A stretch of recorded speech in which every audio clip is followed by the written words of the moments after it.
अस्सलाम वालेकुम मोअज़्ज़ज़ नाज़रीन गिरामी। आज की इस इंटरेस्टिंग वीडियो में प्रतापगढ़ी साहब का ये बेहतरीन इंटरव्यू जो आपकी आंखें खोल देगा। नाम क्यों रखा गया इमरान और प्रतापगढ़ी क्यों है और दिल कब टूटा। हर शहर का दिल टूटता है, इनका टूटा कि नहीं टूटा। इसी तरह बहुत सारे अजीब व गरीब सवालात के जवाबात। छोटी सी उम्र में एक उभरता हुआ सूरज इंडिया में इतनी बड़ी पॉपुलेशन में सामने आ चुका है। आइए इस वीडियो को देखते हैं और वीडियो को लाइक ज़रूर करें, कमेंट करके ज़रूर बताएं वीडियो कैसी लगी और व्हाट्सएप पे शेयर करने से वीडियोस आपको भी फ़ायदा होगा, हमें भी फ़ायदा होगा। व्यूज़ आते हैं, आइए देखते हैं।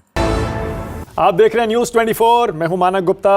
आज चाय वाला इंटरव्यू कांग्रेस के राज्यसभा सांसद और देश के जाने माने शायर इमरान प्रतापगढ़ी का। इमरान प्रतापगढ़ी नाम के भी इनके पीछे बड़ी दिलचस्प कहानी है, वो भी पूछूंगा। इतनी जल्दी अपनी शायरी के ज़रिए यहाँ तक पहुँच गए कि कांग्रेस के सबसे बड़े नेता राहुल गांधी वो भी इमरान प्रतापगढ़ी पर बहुत भरोसा करते हैं। उनके लाडले दुलारे भी बने हैं। इमरान, बहुत स्वागत है चाय वाला इंटरव्यू में आपका। शुक्रिया मानक भाई, अच्छा लग रहा है मुझे भी आकर के आपके शो में। चाय तो पीते होंगे? शायर तो खूब वैसे चाय पीते हैं। शायर तो बहुत कुछ पीते हैं, लेकिन मैं आम शायरों जैसा मसला नहीं रहा। चाय भी बस पी लेता हूँ। अब आपके इंटरव्यू में आया हूँ तो चाय सामने आ गई तो पी लिया। चाय का कोई तलब नहीं है, लेकिन हाँ पी लेता हूँ। हर मध्यम वर्गीय परिवार चाय। वैसा नहीं होता कि चाय पीने के बाद अच्छी शायरी आती है? वो एक मिथ है कि अच्छा, शराब पीने के बाद अच्छी शायरी आएगी, चाय पीने के बाद अच्छी शायरी आएगी। मैं ज्यादातर मिथ मैंने शायरी में तोड़े। ऐसा कुछ नहीं, दिल टूटा है तभी शायरी कर पाएंगे आप, तो ऐसा नहीं था। तो दिल नहीं टूटा? दिल नहीं। अच्छा, थोड़ी देर आप सोच लो, ये सवाल डिफिकल्ट है, बाद में पूछूंगा। शुरुआत आपके नाम से ही कर रहे हैं। ये प्रतापगढ़ी के पीछे क्या कहानी है? क्योंकि मेरी रिसर्च कहती है आपका नाम है मोहम्मद इमरान खान। एक्चुअली शायरों के साथ हमेशा से एक परंपरा रही है कि वो अपने ज़िले का नाम, उस ज़मीन का नाम जहाँ वो पैदा होते हैं, उसे अपने नाम के साथ जोड़ते हैं। साहिर लुधियानवी, हसरत जयपुरी, मजरू सुल्तानपुरी, तो इमरान प्रतापगढ़ी में, प्रतापगढ़ में पैदा हुआ। तखल्लुस कहते हैं इसे? आप इसे तखल्लुस तो नहीं, तखल्लुस तो यह है कि आप एक उपनाम ले लेते हैं अपने नाम के साथ। अच्छा, तो ये उपनाम नहीं है, तो ज़िले का नाम है। ये एक परंपरा है शायरों के साथ। कब किया आपने ये नाम बदला? मैं ग्रेजुएशन में था, जब थोड़ी सी पहचान बननी शुरू हुई। एक दो कार्यक्रम पढ़ा तो मुझे लगा कि नहीं, बेहतर है कि ज़िले का नाम। और मेरे ज़िले का नाम बड़ा मतलब अलग अलग वजहों से चर्चा में रहा करता था। तो एक कमिश्नर थे इलाहाबाद हमारी कमिश्नरी हुआ करती रही है। तो उन्होंने कहा, ये कहाँ प्रतापगढ़ी, तुम इतने अच्छे शायर हो, इलाहाबाद नाम जोड़ो अपने साथ। अच्छा। तो मैंने कहा, सर अगर नाम प्रतापगढ़ है तो उसकी छवि और बेहतर करने की कोशिश मैं करूँगा भविष्य में। तो आज मुझे लगता है कि आज मैं पार्लियामेंट में खड़ा हूँ या दुनिया के किसी हिस्से में खड़ा हूँ, मेरा नाम पुकारा जाता है तो प्रतापगढ़ का नाम मेरे नाम के साथ पुकारा जाता है। तो मुझे लगता है कि मैंने अपने ज़िले के लिए कुछ बेहतर किया है, उसका नाम बेहतर। लोग कहते हैं यार वाह, मान गए, अपने ज़िले का, अपनी जगह का नाम। लोग खुश होते हैं। और बहुत कम उम्र में ऊपर वाले ने पूरी दुनिया पहुंचाया और पार्लियामेंट में पहुंचाया, तो लोग खुश तो होते ही हैं। आपकी उम्र कितनी हो गई? 36 साल। 36 साल।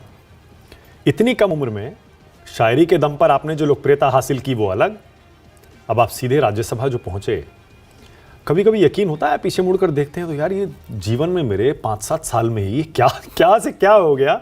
मतलब 18, 19, 20, 21, 5 साल में ही सब कुछ हो गया, इतनी जल्दी हो गया। देखिए, ये चीज़ें मुझे बहुत चौंकाती नहीं है। हाँ, अच्छा लगता है कि आप जो सोचते हैं उस दिशा में ऊपर वाला आपको आगे ले जाता है। मैं कुदरत में बड़ा यकीन रखता हूँ। मुझे मेरा मानना है कि कुदरत आपको चुनती है आपसे अच्छा काम लेने के लिए। तो मैं जिस ज़िले से आता हूँ, मेरा कोई राजनीतिक परिवार नहीं, मेरे पिता, मेरे दादा, कहीं की कोई राजनीतिक विरासत नहीं। तो मुझे लगता है कि मैं साहित्य के क्षेत्र में था, कवि सम्मेलनों में पॉपुलर हुआ, मुशायरों में पॉपुलर हुआ। फिर 2018 आते आते राहुल जी से मुलाकात हुई और फिर ज़िंदगी एकदम से यू टर्न लेकर के राजनीति में आ गई। और राजनीति में भी मतलब सही जगह सही वक्त पर पहुंच गया। तो आज वो आवाज़ जो सड़कों पे गूंजती थी, वो अगर पार्लियामेंट में गूंज रही है, तो मैं मानता हूँ कि सब कुछ एक सपने जैसा ही है ना? लेकिन बहुत चौंकता नहीं हूँ। मुझे लगता है ये करने के लिए बना हूँ मैं। ओके, आत्मविश्वास। हाँ, हमेशा आत्मविश्वास से है, इतना हमेशा से ये था कि ऊपर वाले ने कुछ तो दिया है, कुछ करना है। और पापा डॉक्टर बनाना चाहते थे, दुनिया अलग थी मेरी, लेकिन मैंने चुना कि नहीं, मुझे साहित्य के क्षेत्र में जाना है। तो एकदम धारा से विपरीत। पर राजनीति नहीं सोचा था कभी? नहीं सोचा था। मुझे लगता था कि कवि सम्मेलन मुशायरे का जो प्लेटफॉर्म है वो बहुत बड़ा है वो वहाँ से ही बात उठाएंगे। लेकिन एक वक्त के बाद महसूस हुआ कि नहीं, वो प्लेटफॉर्म भी कहीं ना कहीं से आज के दौर में आपकी रचनात्मकता पे भी अंकुश है, पहरे हैं। ऐसे में वहाँ चलो जहाँ से सब कुछ नियंत्रित हो रहा है। तो और ये राहुल जी ने मुझे कहा था कि तुम जिन मुद्दों पे शायरी करते हो उनका हल कैसे तलाशा जाए, ये सोचो। ये उस पहली मुलाकात की बात आप कर रहे हैं। मैं इसकी कहानी भी बड़ी दिलचस्प है, मैंने सुना है। कैसे हुई थी वो मुलाकात? ये मेरे ख्याल है कि 2017-18 के दरमियान की बात है। और मुझे एक बार बुलाया गया और उस दौरान वो अलग अलग क्षेत्र के लोगों से मिल रहे थे। तो 19 के चुनाव से पहले की बात है, 18 की शुरुआत की बात है। तो मुझे पहली बार जब फ़ोन आया कि आइए मिलेंगे, तो मेरे कुछ कार्यक्रम थे उस दौरान 3-4। तो मैंने कहा ठीक है, मैं दिल्ली रहता नहीं था। मैंने कहा ठीक है मैं आऊँगा, इलाहाबाद रहता था। फिर जब मैं आया तो 20 मिनट की मुलाकात थी जो 1 घंटा 39 मिनट चली। 20 मिनट का टाइम दिया था? हाँ, मुझे कहा गया कि राहुल जी 20 मिनट बात करेंगे आपसे।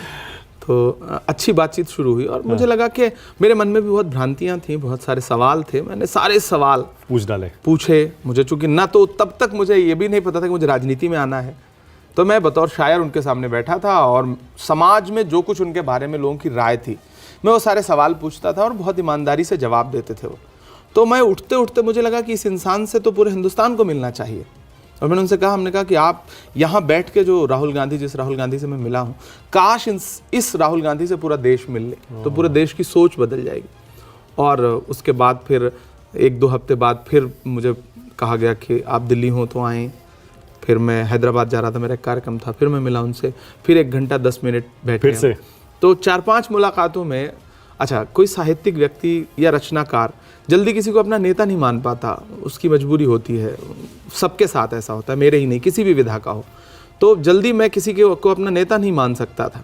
लेकिन 4-5 मुलाकातों में मुझे लगा नहीं कि ये वो शख्स है जिसके साथ जुड़ करके संविधान, लोकतंत्र, जमहूरियत, ये जो शब्द हम सुनते थे, इनके लिए लड़ा जा सकता है। तो मैंने राहुल गांधी के साथ राजनीति में आना स्वीकार किया और आज आपके सामने बैठा। तो वो जो पहली मुलाकात थी उसके लिए जब आपको फ़ोन आया था तो आपको पता चला कि ये इन्होंने मुझे क्यों बुलाया है?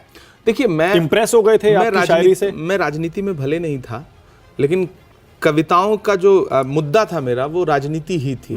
राजनीति से उपजे हुए जो हालात थे वो थे। मैं मुद्दों की शायरी करता था। मैं नजीब की माँ के लिए नज़्म पढ़ रहा था। मैं इस देश में जो घटनाएं घट रही थी, मैं अखलाक के लिए नज़्म पढ़ रहा था। तो मुझे राजनीति की समझ थी। और इलाहाबाद यूनिवर्सिटी का पढ़ा हुआ लड़का, वो राजनीति तो जानता है। तो वो सारी शायरी उन तक पहुंच गई, मठाधीशी तो उसको आती ही है।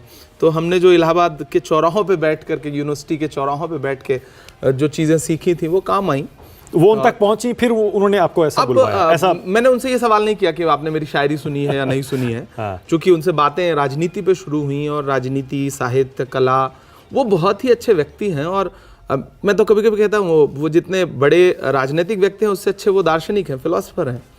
वो बात करते हैं तो आपको एक अलग दुनिया उनकी बातचीत से आपको। मैंने सुना है उस मीटिंग में प्रियंका भी आ गई थी। बाद में उन्होंने मुझसे पूछा कि तुम प्रियंका से मिले कभी? तो मैंने कहा कि नहीं भैया, मैं नहीं मिला हूँ। तब उन्होंने प्रियंका जी से मेरे सामने ही उन्हें फ़ोन किया और उन्होंने कहा कि तुम इमरान से मिलो, मतलब मिलो, तो इमरान तुम्हारे साथ बैठेगा। तो दूसरे उन्होंने मुझसे पूछा कि आप कब बैठा? तो उन्होंने दीदी से पूछा। दीदी ने कहा कि मैं एक डेट बताई 2 या 3 दिन की बात कि मैं बैठूंगी। फिर मैं उनसे मिलने गया तो दीदी अलग से मिली और उन्होंने भी तकरीबन 1 घंटे बात की। और बहुत मतलब मुझे महसूस हुआ कि उनका शब्द विन्यास बहुत अच्छा है। उनके पास हिंदी भाषा की ज़्यादा अच्छी उनकी पकड़ है। कविता उनको बहुत उन्होंने पढ़ा है कविताएं, तो उन्होंने साहित्य पे बहुत बात की और बड़ी भावुकता से बात की। तो मुझे बहुत अच्छा लगा उस परिवार से मिल करके। और उसके बाद मैंने राजनीति में आने का फैसला किया। तो उस पहली मीटिंग में तय हो गया था कि आप 19 का चुनाव नहीं, बिल्कुल लड़ेंगे? बिल्कुल भी नहीं। वो तो 5वीं-6वीं मीटिंग में तय हुआ। ओके। मतलब तय क्या हुआ, उन्होंने कहा कि राजनीति में आओ। मैंने उनसे पूछा कि तो राहुल जी ने कहा था? राहुल जी ने कहा कि राजनीति में आना चाहिए आप जैसे युवाओं को। तो मैंने कहा कैसे? मुझे तो कुछ पता ही नहीं था कि हाँ कैसे आया जाता है। तो उन्होंने, तब राज बब्बर जी प्रदेश अध्यक्ष हुआ करते थे, उन्होंने कहा कि राज बब्बर आपसे बात करेंगे। फिर मुझे कॉल आई, मैं राज बब्बर जी से मिला। फिर उन्होंने बहुत सारी चीज़ें समझाई। फिर लोकसभा चुनाव लड़ने का तय हुआ। फिर मैंने सदस्यता ली पार्टी की और फाइनली राजनीति में आ गया। अब बताइए जरा, इतनी जल्दी सब कुछ हो गया? 18 में मुलाकात हुई, 19 में चुनाव में उतार दिया, वो भी बीजेपी के खिलाफ। मैं इसे जल्दी नहीं मानता। मुझे लगता है कि जो मेरा पिछला 10 साल का संघर्ष है वो उसे इसमें ऐड किया जाना चाहिए। मैं सिर्फ एक साल, जो जिन्हें लगता है कि मेरी 4 साल की कामयाबी है या मेरे 4 साल का सफर है, नहीं राजनीतिक मुझे लगता है कि उससे पहले भी मैं जिन मुद्दों पे लड़ रहा था वो भी राजनीति का एक हिस्सा था, बस राजनीति के दायरे में आकर के नहीं लड़ रहा था। तो मैं अपना सफर वहां से शुरू करूंगा, मैं सिर्फ यहां से नहीं जोड़ूंगा। ओके, तो उस चुनाव में हार क्यों गए आप, आपने सोचा है? हाँ, उसका 2 बड़ा कारण है। पहला ये कि मैं बिल्कुल नया था और मुझे कोई चुनाव लड़ने की कोई समझ नहीं थी मुरादाबाद से। दूसरा ये कि मुरादाबाद बहुत एक तरफा वोटिंग करता है, उसका मिजाज ऐसा है कि जब अजहरुद्दीन चुनाव जीते तो जो सपा का प्रत्याशी था उसको 25,000 वोट मिले, 24,000 वोट मिले, और फिर अगली बार जब अजहरुद्दीन छोड़ के गए तो कांग्रेस के प्रत्याशी को 19,000 वोट मिले। तो वो एक तरफा वोट करता है। और महत्वपूर्ण बात ये थी उस चुनाव में कि सपा बसपा का अलायंस था, तो लोगों को ये लगा कि भारतीय जनता पार्टी के मुकाबले सपा का प्रत्याशी लड़ रहा है। मैंने अपने दम पे जो माहौल खड़ा किया उस बुनियाद पे मुझे 60,000 वोट मिले, जिसमें मैं मानता हूं कि 50,000 वोट मेरी मेहनत के थे, जाहिर है। वरना वो 10,000 और कोई भी प्रत्याशी होता तो 10,000 15,000, क्योंकि आप अगल बगल देखें, संभल देखें 13,000 वोट, अमरोहा देखें 15,000 वोट, बगल में बिजनौर देखें तो 16-17,000 वोट, तो 20,000 के नीचे का ही पूरे मंडल में वो था वोट प्रतिशत कांग्रेस पार्टी का। तो ऐसे में चुनाव सपा बसपा का अलायंस प्लस मेरा बिल्कुल नया होना, चुनाव बना के भी चुनाव हार गया मैं, तो वो तो दिल टूटा था जब नतीजा आया था। हाँ, जिंदगी में पहली बार हार मिली थी तो जाहिर सी बात है तकलीफ होती है, और आप राजनीति से नहीं थे, आपका तजुर्बा नहीं था, तो तकलीफ हुई। कुछ दिन बहुत मतलब सदमा तो नहीं कहूँगा, लेकिन अकेले रहा मैं, मतलब कम मिलना लोगों से। तब सोचा था कि यार अब पता नहीं आगे क्या होगा क्या नहीं होगा? नहीं, मेरी अपनी एक दुनिया थी, मैं उस दुनिया का मतलब सोचा था उसमें लौट जाऊंगा। नहीं, मैंने मुशायरे तब भी नहीं छोड़े थे। मैंने राजनीति में चुनाव 17 दिन लड़ने का समय मिला मुझे, एक दूसरा जिला, मैंने वहाँ जा करके 17 दिन तो आपको समझने में ही गुजर जाते हैं, तो वो गुजर गया। फिर मुझे लगा कि कवि सम्मेलन मुशायरे तो है ही, अपनी दुनिया है, पार्टी लगातार फिर कार्यक्रमों में बुलाती रही, प्रचार के लिए बुलाती रही, तो मैं जुड़ा रहा। फिर एनआरसी का मूवमेंट आ गया, मैं देश भर में आंदोलनों में जाने लगा, फिर कोरोना आ गया, फिर 22 में मैं राष्ट्रीय अध्यक्ष बन गया। हाँ, लेकिन आपको तो माइनॉरिटी सेल का हेड बनाया गया ना 21 कांग्रेस पार्टी का 21 में। हाँ, तो यानी कि चुनाव हारने के बाद भी राहुल गांधी ने, कांग्रेस पार्टी ने आप में भरोसा छोड़ा नहीं, क्योंकि उनको पता था कि ये लंबी रेस का घोड़ा है। देखिए राहुल जी, में ये चीज़ें अच्छी हैं, वो चुनते हैं लोगों को और फिर उन पे भरोसा करते हैं। अब हमारी जिम्मेदारी, हमारा फ़र्ज़ है कि उनके भरोसे को टूटने ना दें। और मैं ये हर जगह ये वादा भी करता हूँ, मैं न्यूज़ 24 पे बैठा हूँ, मैं ये वादा भी करता हूँ, मैं राहुल गांधी जो भरोसा करते हैं उस भरोसे को कभी भी टूटने नहीं दूंगा, क्योंकि मैं जानता हूँ उनका भरोसा और उनकी जो समझ है इस देश की संविधान और लोकतंत्र को लेकर, वो बहुत अलग है। और देखिए ना, माइनॉरिटी सेल का प्रमुख बनाया, उसके बाद आपको महाराष्ट्र से राज्यसभा भेजा, ऐसे समय में भेजा जब महाराष्ट्र में सीनियर लीडर्स पहले से इंतजार कर रहे थे कि हमारा नंबर आएगा, हमारा नंबर आएगा, ऐसे में आपको भेजा गया। मुझे लगता है राहुल जी ने ये सोचा कि इमरान की आवाज़ को पार्लियामेंट जाना चाहिए और उन्होंने भरोसा जताया। यकीनन मैं उनका बहुत शुक्रिया अदा करता हूँ। मैं कभी शुक्रिया अदा नहीं कर सका आज तक सांसद बनने के बाद, कभी नहीं क्योंकि सांसद बन के आया, जिस सुबह मैं शाम में मैं दिल्ली में लैंड किया, चुनाव लड़के जीत के आया और यहाँ लैंड किया, तो मम्मी पापा आए हुए थे यहाँ, उनसे मिला जुला, दोस्तों से मिला। जश्न मनाने का कोई मौका नहीं मिला, क्योंकि रात में ही खबर आई कि राहुल जी को कल ईडी ने पूछताछ के लिए बुलाया हुआ। तो हम रात के 3:30 बजे आईसीसी ऑफिस पहुंच गए और फिर अगले दिन धरना प्रदर्शन, आंदोलन, डिटेन, तो वो मुसलसल 1 हफ्ते का सिलसिला, फिर पार्लियामेंट का सेशन, फिर उसमें डिटेन होना, महंगाई के खिलाफ प्रोटेस्ट।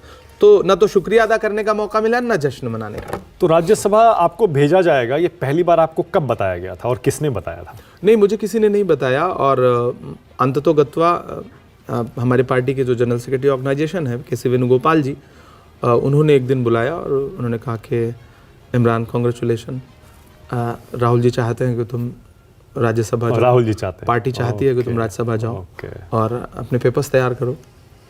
तो अंदर से मुझे लगता था कि मेरी आवाज़ पार्लियामेंट जाएगी, तो मैंने कहा सर मेरे पेपर तैयार हैं। जीवन के सबसे बड़े दिनों में से एक तो वही होगा। तो मैंने कहा सर मेरे पेपर तैयार हैं। तैयार है उसके एक दिन बाद नॉमिनेशन था, उन्होंने कहा ओके बी फॉर्म ले लो। और पार्टी में बहुत लोग नाराज भी हुए थे, आपको पता लगा था? काफी लोग नाराज थे। मुझे लगता है कि कोई ऐसी नाराजगी मेरे सामने आई नहीं, ऐसे मतलब खुल के नहीं आई, पर हाँ अंदर से तो अब Anyway. एक पीढ़ी ट्रांसफर होता है, उसे सबको स्वीकार करना बिल्कुल चाहिए। सही है। कुछ लोग कहते हैं कि आपको इसीलिए राज्यसभा भेजा राहुल गांधी ने, कांग्रेस पार्टी ने। एक, आप मुस्लिम हैं, 2, आप शायर हैं, 3, आप बहुत बढ़िया बोलते हैं, 4, आप मुसलमानों के पक्ष में आवाज भी उठाते हैं। तो राहुल गांधी चाहते थे आप संसद में जाएं और जो आप हैं वो करें। मानक भाई, किसी का एक शेर है कि हर वफा जिंदा जावेद नहीं होती है, दिल का हर जख्म कहीं दिल का कमल बनता है, जब शहंशाह भी हो, इश्क भी हो, दौलत भी, तब कहीं जाके कोई ताजमहल बनता है। तो हर पार्टी कोई ना कोई एक मानक तो निर्धारित करती ही है कि ये क्राइटेरिया है किसी को संगठन में जिम्मेदारी देने के लिए और किसी को राज्यसभा में या लोकसभा में पहुंचाने के लिए। टिकट का भी एक मानक है। तो पार्टी ने अगर सोचती है तो मैं कोशिश करूंगा कि मैं उन उम्मीदों पे खरा उतरूं। मैं सिर्फ मुसलमानों की आवाज़ नहीं हूं, मैं इस देश के युवाओं की आवाज़ हूं। और मैंने पार्लियामेंट में जो पहली स्पीच की, मतलब ये इस पे बहुत सारे लोग चौंके थे, जो मैंने पहली स्पीच की वो इलाहाबाद विश्वविद्यालय में फीस वृद्धि के खिलाफ की। मैंने जामिया और जेएनयू और अलीगढ़ यूनिवर्सिटी में जो पुलिस बर्बरता या पुलिसिया कार्रवाई थी उसके खिलाफ की। तो मैंने कभी अपने आप को उस तरह प्रेजेंट नहीं किया। हाँ, जो वर्ग पीड़ित है मैं उसके मुद्दे उठाता हूँ। वो दलित हो, वो अल्पसंख्यक हो, वो पिछड़ा हो, वो सवर्ण हो, वो छात्र हो, वो महिला हो, मेरा फर्ज है कि मैं बोलूं उसके लिए। पर ये तो आप भी मानेंगे ना कि आपकी शायरी ने ही आपको यहाँ तक पहुँचाया। नहीं, जाहिर सी बात है बिल्कुल। मेरा कोई राजनीतिक विरासत नहीं। शायद आज भी राहुल गांधी जी ने कभी मुझसे मेरे पिताजी का नाम पूछा ही नहीं। तो जाहिर सी बात है मेरी शायरी ही थी, मेरा हुनर ही था, मेरी लोकप्रियता थी, मेरी पहचान थी जो मुझे यहाँ तक लेकर आई। तो मैं उसके लिए तो अपने उन तमाम करोड़ों लाखों जो भी प्रशंसक वर्ग हैं उनका शुक्रिया अदा करता हूँ। पर आप पिताजी तो आपको डॉक्टर बनाना चाहते थे। हाँ बिल्कुल। तो फिर आप ये शायर कैसे बन गए? हाँ, ये कहानी अलग। देखिए, मेरा मानना है कि शायर या कोई भी आर्ट आपके अंदर जब आप पैदा होते हैं तब से होता है। टैलेंट होता है, आप वो हुनर आपके अंदर होता है, आप लेके पैदा होते हैं। तराश करके उसे अच्छा या खराब तो बनाया जा सकता है, लेकिन पैदा नहीं किया जा सकता। सचिन पैदा होते हैं, विराट कोहली पैदा होते हैं, क्रिकेट उनके खून में रहा होगा। तो शायरी मेरे खून में थी, मुझे अच्छा लगता था। पापा चाहते थे मैं डॉक्टर बनूं, लेकिन इंटरमीडिएट आते आते मुझे समझ में आया कि यार ये मेरा काम नहीं। मैंने सुना कहीं 5वीं से ही आपने लिखना पढ़ना शुरू कर दिया था। मतलब मेरा साहित्यिक कार्यक्रमों में जाना, स्कूल के जो प्रोग्राम्स थे उसमें जाना, प्रतिभाग करना, डिबेट में हिस्सा लेना, वो सब तो चल रहा था। छोटे छोटे पुरस्कार मिलते थे कहीं, तब तो 10 रुपए भी मतलब आज के लाखों रुपए के बराबर थे।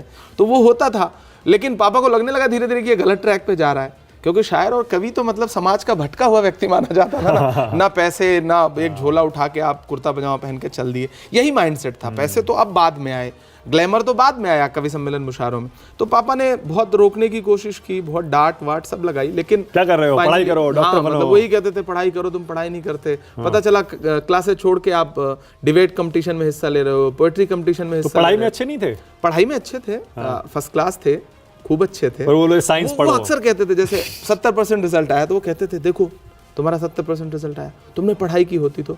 मैंने कहा तब 71 आ जाता, 72 आ जाता, ज्यादा से ज्यादा इतना ही होता, 1-2% का फर्क होता, क्योंकि ऊपर वाले ने शायद इसीलिए पैदा किया। जी।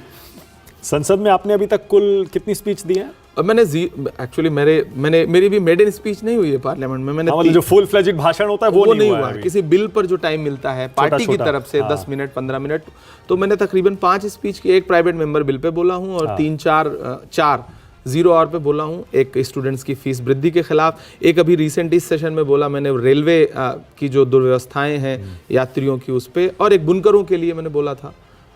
एक स्पीच और की थी। मैंने जो देखी है उसमें आपने कहा था मैं भारत का इमरान हूँ, सीना चीर के दिखाता हूँ। वो सच्चर कमेटी पे एक प्राइवेट मेंबर बिल था, मैं बोल रहा था तो सामने भाजपा के एक सांसद ने कहा कि पाकिस्तान पता नहीं, जब कोई मुसलमान खड़ा होता है तो उधर से एक आवाज आती है। तो मेरी एक नज्म है, उसके 4 मिसरे हैं कि तूने नफरत का जो बाजार सजाया हुआ है, तू ये कहता है मुसलमान पराया हुआ है, आजा दिल चीर के दिखलाऊं वतन का नक्शा, मेरा भारत मेरी सांसों में समाया हुआ है, मैं भारत का इमरान हूँ। पाकिस्तान तुम्हारे लिए जिंदाबाद होगा, हमारे लिए भारत जिंदाबाद है, हिंदुस्तान जिंदाबाद। वो अकस्मात एक्सटेम्पो निकल जाता है आपसे, क्योंकि वो आपके अंतर्मन की भावना है, तो वो निकल गया। तो आपके साथ अक्सर होता है कि इस तरह की आपको पाकिस्तान, एंटी नेशनल, ये सब बीजेपी वाले कहते हैं, हमने भी देखा बहुत सारे। सिर्फ बीजेपी नहीं, एक मना स्थिति पूरे समाज की ऐसी बनाई, एक नैरेटिव ऐसा बनाया गया, उसमें मीडिया का भी बड़ा रोल है, सोशल मीडिया का भी बड़ा रोल है, भाजपा का भी बड़ा रोल है, कि कोई मुसलमान है तो उसके नाम के साथ अभी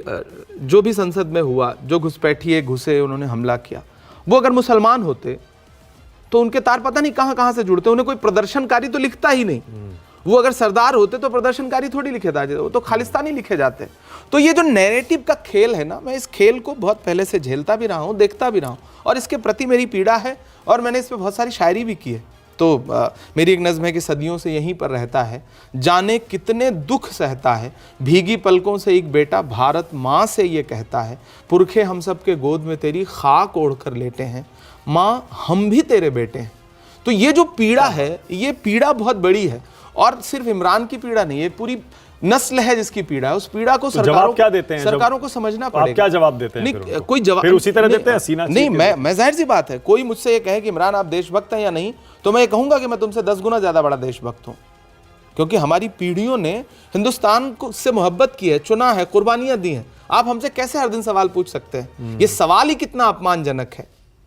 सही बात है, ये अपमानजनक है। मैं इस मानसिकता के खिलाफ हूं, और उसके लिए हर मंच पे खड़ा होकर, चाहे पार्लियामेंट हो, चाहे सड़क हो, चाहे साहित्यिक मंच हो, मैं उसके खिलाफ बोलूंगा, क्योंकि मैं चाहता हूं ये नैरेटिव टूटे। आप एक पूरी पीढ़ी से, मैं पढ़ा लिखा हूं, बहुत सारे ऐसे युवा हैं जो पढ़े लिखे नहीं हैं, वतन से मोहब्बत करते हैं, वो बहुत मोहब्बत करते हैं।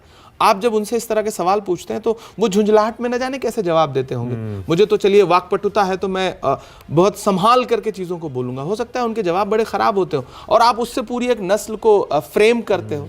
वो सिलसिला ख़राब है, वो सिलसिला ख़त्म होना चाहिए। आपको सबसे ज़्यादा जो नाम मिला वो कौन सी नज़्म से मिला? हम पढ़ते हैं वो शायद मदरसा, अब वो शुरुआती नज़्म थी। हाँ, वो उसके बाद सबसे ज़्यादा तालियां, सबसे ज़्यादा बातें कौन सी नज़्म की होती है? एक्चुअली मैं ज़्यादातर मैं पीड़ा को आवाज़ दे रहा था, मैं आंसुओं को नज़्म बना रहा था। तो वो चाहे कश्मीर की नज़्म हो, फ़लस्तीन की नज़्म हो, या हालिया दिनों में नजीब की माँ के लिए मैंने जो नज़्म कही, मुझे याद है 2016 का मसला है, जामिया में मुशायरा था, और मैं दिल्ली आया तो मुझे पता चला कि नजीब की माँ धरने पर बैठी हैं JNU के अंदर। वही 2-3-4 दिन हुआ था गायब हुए नजीब को। तो मैंने एक ऑटो पकड़ी और मैं मिलने गया। तब तो मेरे पास गाड़ी वाड़ी यहाँ होती नहीं थी, और मैं उनसे मिल के लौट रहा था, तो ऑटो में नज़्म हुई थी वो। मतलब मैं VP हाउस में रुका था, मैं एक मित्र के पास, तो JNU से आते हुए VP हाउस तक आते आते वो नज़्म कही मैंने, और शाम में मैंने खड़े होकर के वो नज़्म पढ़ी। कैसे लिखते हैं जब आती है? हाँ, ध्यान में आती है तो आपके पास कलम या कागज़ कुछ हो, अब तो मोबाइल का वो है, नोट है, तो उसमें आप लिख लेते हैं। तो नोट की, और मैंने शाम में पढ़ी, तो वो अगले दिन पूरे हिंदुस्तान में वो नज़्म फैली। और मुझे लगता है कि मैंने जब वो नज़्म पढ़ता था तो मेरे साथ 20-20, 25-25 हज़ार की भीड़ रोती थी। मतलब कई सारे ऐसे क्या कहा था आपने उसमें?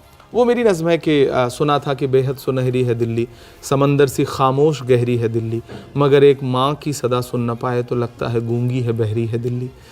तो वो बड़ी पीड़ा की नज़्म है। वो जब मैं पढ़ता हूँ तो मैं खुद कई बार रोया हूँ उस नज़्म को पढ़ते हुए।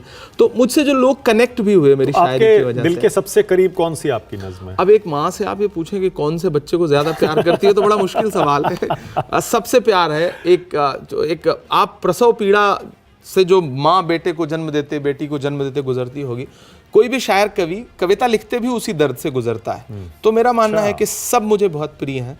हाँ, कुछ नज़्में हैं जिन्हें बहुत पॉपुलैरिटी मिल गई। भाई जैसे एक है ना, मिला हमेशा चाहत का पैगाम मदरसों से, ये बहुत मेरी शुरुआती नज़्म है, पहली नज़्म है दरअसल। हाँ। इसी नज़्म ने मुझे मतलब पॉपुलर किया, मैं ये मानता हूँ। और वो दौर था, सोशल मीडिया का ज़माना नहीं था। 2011-12 में कही गई नज़्म है ये।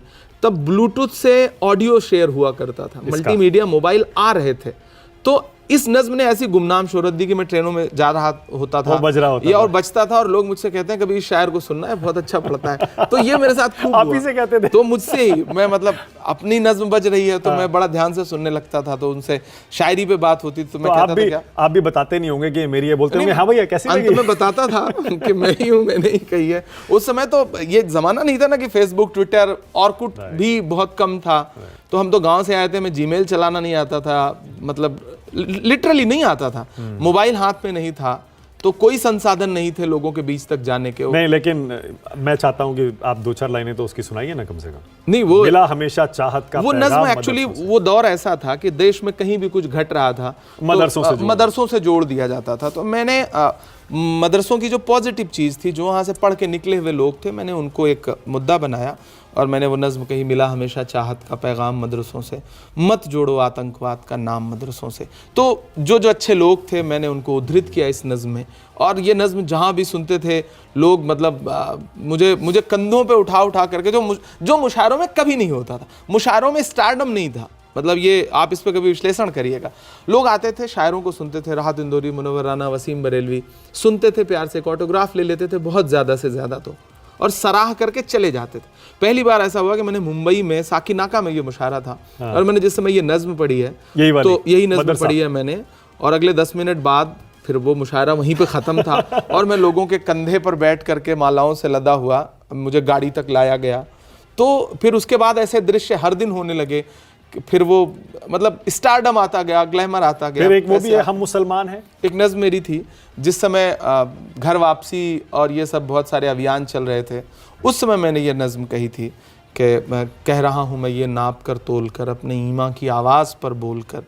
तो इस नज़्म में मेरे भारत तेरी आन है, शान है, हम तेरी सरहदों के निगहबान हैं, हम मुसलमान हैं, हम मुसलमान। जब पहचान पर हमले थे तो मैं उस पहचान के साथ खड़ा होकर के जब मैं कह रहा था कि हम तेरी सरहदों के निगहबान हैं, तो सिर्फ इमरान नहीं कह रहा था, एक पूरी नस्ल थी जो मेरे साथ गुनगुनाती थी मेरी इस नज़्म को। और मतलब मैं मानता हूं कि इन नज़्मों ने मुझे इमरान। और ये फिलिस्तीन वाली कब लिखी थी आपने? फिलिस्तीन की नज़्म मैंने 2012 में लिखी थी।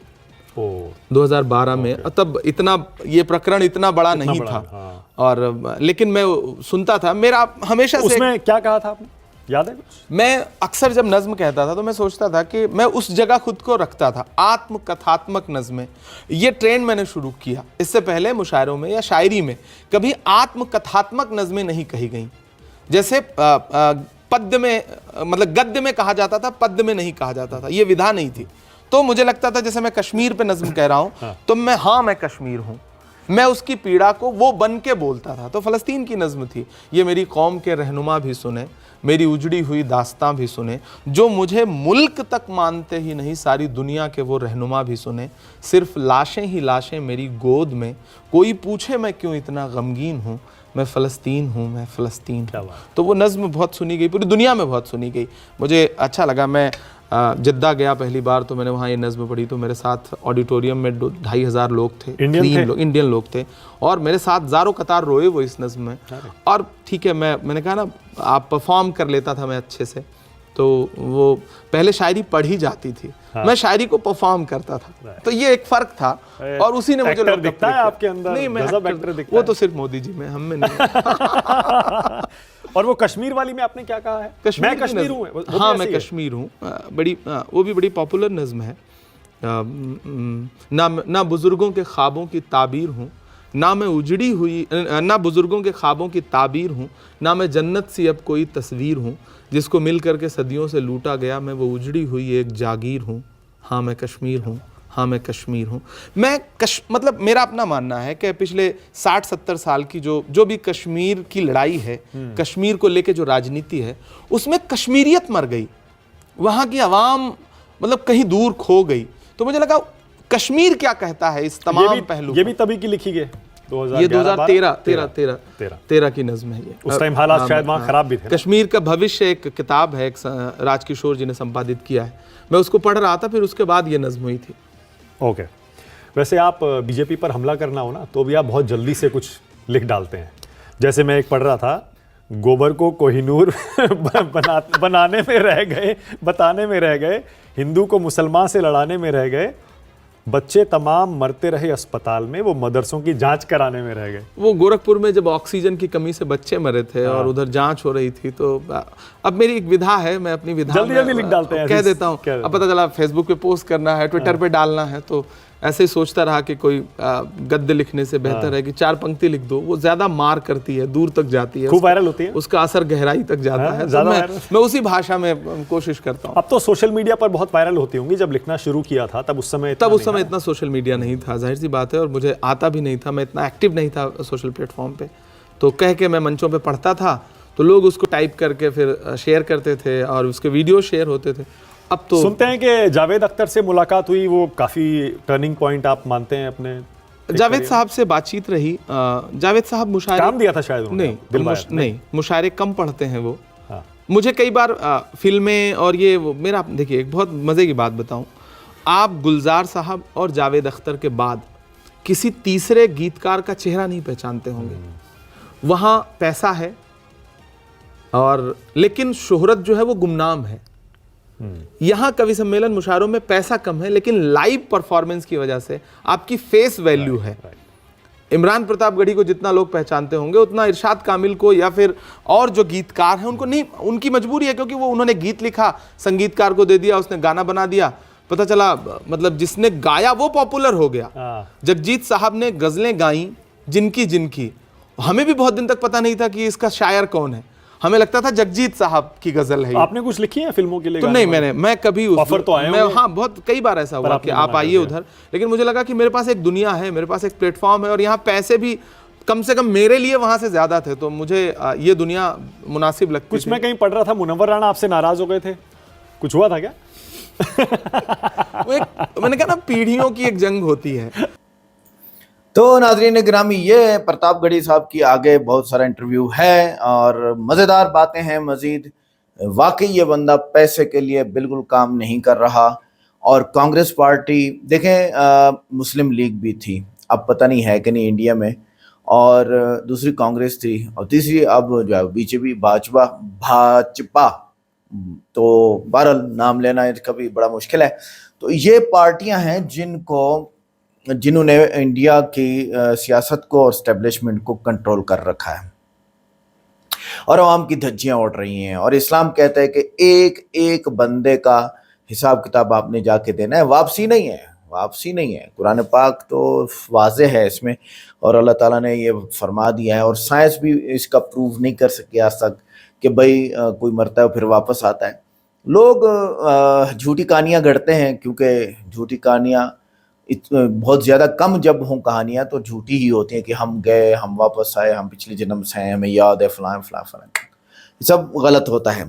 तो कांग्रेस के प्लेटफॉर्म में सबसे पहले मौलाना अबुल कलाम आज़ाद साहब रहमतुल्लाह अलैह, और उन्होंने इंडिया में तालीम की बुनियाद रखी और अलीगढ़ यूनिवर्सिटी बनाने वाली हस्ती वही हैं और जनाब वाला इंडिया के पहले वज़ीर तालीम भी वही बने। अब बताइए मुसलमानों का क्या किरदार रहा है इंडिया में।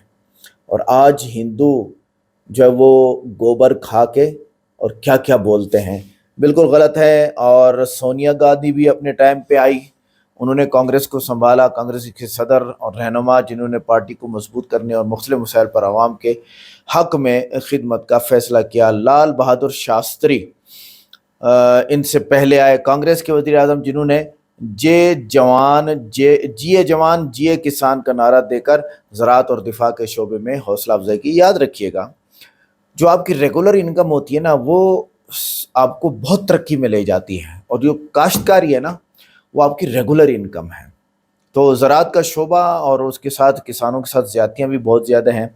और प्रणब मुखर्जी कांग्रेस के एक सीनियर रहनुमा और सदर जमहूरिया, उन्होंने कई अहम वजारती कलमदान संभाले और मुल्क की इक़्तिसादी तरक्की में अहम किरदार अदा किया। अब क्योंकि तालीम ज़्यादा हो चुकी है और तालीम की वजह से यूथ एजुकेटेड हो चुकी है और यूथ की वजह से $2 बिलियन तो सालाना इंटरनेट से कमाई हो जाती। तो भाई जब अब लोग समझते हैं कि जो बीजेपी ने इनको जो है वो दिया है, क्या कहते हैं, तरक्की दी है, ठीक है भाई, इंटरनेट दिया है बीजेपी ने, खूब इंटरनेट बिछा दिया इंडिया में और तरीके सिखा दिया, यूट्यूब आ गया, यूट्यूब ने कुछ नहीं दिया आपको। अजीब बात। डॉक्टर मनमोहन सिंह ये अभी मरे हैं और राजीव गांधी नौजवान वज़ीर आज़म जिन्होंने टेक्नोलॉजी और IT के मैदान में हिंदुस्तान को तरक्की की राह पर गामज़न किया। तो कांग्रेस का बड़ा किरदार चला आ रहा है। महात्मा गांधी की बेटी है मेरे ख्याल, कांग्रेस के सबसे बड़े नजरियाती रहनुमा ये बेटा है। आज़ादी की जिद्दोजहद के साथ साथ, बेटा नहीं, महात्मा गांधी खुद हैं यार, गांधी जी वो मशहूर है। और इनसे पहले इंदिरा गांधी, हिंदुस्तान की पहली खातून, हाँ वो थोड़ा सा कंफ्यूज हो रहा था मैं, वज़ीर आज़म। उन्होंने ग्रीन रेवोल्यूशन के ज़रिए ज़राअत में इनकलाब बर्पा किया और इमरजेंसी के दौरान सख्त फैसले किए, तो उन्होंने इमरजेंसियाँ भी लगाईं। तो कहने का मकसद ये है कि भाइयों बात यह है कि आपको जब कांग्रेस हो चाहे बीजेपी हो, जब सबका नफ़ा सोचेंगे, अमीर गरीब का सबका, तो ठीक है। आप सिर्फ अमीरों का सोचेंगे तो गरीब और ख़त्म होता चला जाएगा। तो एक मुल्क के अंदर, एक सही तरक्की याफ्ता मुल्क के अंदर इतनी ज़्यादा नाइंसाफ़ियाँ ये नहीं होनी चाहिए। इन नाइंसाफ़ियों को बड़ा बुरा असर मिलेगा आपको। आइए देखते हैं प्रतापगढ़ी साहब के इंटरव्यू में सवाल जवाब में थोड़ी सी भी झिझक नहीं है। अभी एक सवाल बाकी है, मोहब्बत हुई कि नहीं हुई। वो ट्रांसफर, वो राजनीति में भी है, वो मुशायरे में है। और मैं राजनीति में इसीलिए घबराता नहीं क्योंकि मैं मुशायरों में ये सब झेल के आया हूँ। तो जिस समय मैं मुशायरे में आया, राहत साहब, मुनव्वर साहब, वसीम साहब, और दिग्गज वो बड़े दिग्गज लोग थे और मैं नन्हे नन्हे कदमों से चलने की कोशिश कर रहा था। मुनव्वर साहब का ये एक शेर है कि हवा के रुख पे रहने दो तो जलना सीख जाएगा, कि बच्चा लड़खड़ाएगा तो चलना सीख जाएगा। तो मैं चलना सीख रहा था। और फिर राहत का साहब का एक शेर बड़ा मैंने उसको अपनी ज़िंदगी में उतारा कि रवायतों की सफ़ें तोड़कर बढ़ो वरना जो तुमसे आगे हैं वो रास्ता नहीं देंगे। तो मैं रवायतों की सफ़ें तोड़ रहा था और उस तोड़ने में कुछ लोग नाराज़ हुए, हालांकि अब वो खुश हैं। कितनी खूबसूरत बात है कि आपने उस सवाल का जवाब देने के लिए उन्हीं की लाइन कही है। सुनते हैं कि जब आप ये अपने नाम बना रहे थे और शोहरत की सीढ़ियाँ चढ़ रहे थे, तब अखिलेश जी आपसे बड़े प्रभावित हुए थे। आपको यश भारती जो दिया था, हाँ 2016 में मुझे उन्होंने यश भारती दिया। मैं उस वक्त तक पॉपुलर हो चुका था, कम से कम उत्तर प्रदेश में मतलब पूरे हर जगह पहचान थी मेरी। और वो यश भारती है ही, आज जिसका यश बढ़ा उसको उन्होंने पुरस्कार दिया। तो 2016 में मुझे अच्छा लगा कि उन्होंने यश भारती पुरस्कार दिया। और सोचा होगा ना यूपी का ही है, तो अपना ही है। नहीं, यूपी के ही लोगों को मिलना था वो। हाँ, मैं वही तो कह रहा हूँ, इसीलिए स्वाभाविक था, उसका क्राइटेरिया ही था। लेकिन धर्मेंद्र जी मेरे अच्छे मित्र हैं, धर्मेंद्र यादव जी यूनिवर्सिटी में मेरे सीनियर थे वो, तो मैं उनका बड़ा मेरा तो समाजवादी पार्टी में क्यों नहीं गए फिर? क्योंकि मुझे क्षेत्रीय राजनीति, मेरी पहचान राष्ट्रीय थी, तो मैं किसी क्षेत्रीय पार्टी का हिस्सा बन करके कोशिश हुई थी क्या उधर से बुलाया था कि आइए? जाने दीजिए राज को राज रहने दो। ठीक है, मतलब अच्छा है, ठीक है। हाँ, क्योंकि अब तो वैसे भी एक ही गठबंधन में आने की बातें हो रही हैं, आ जाएं तो हो ही जाएगा।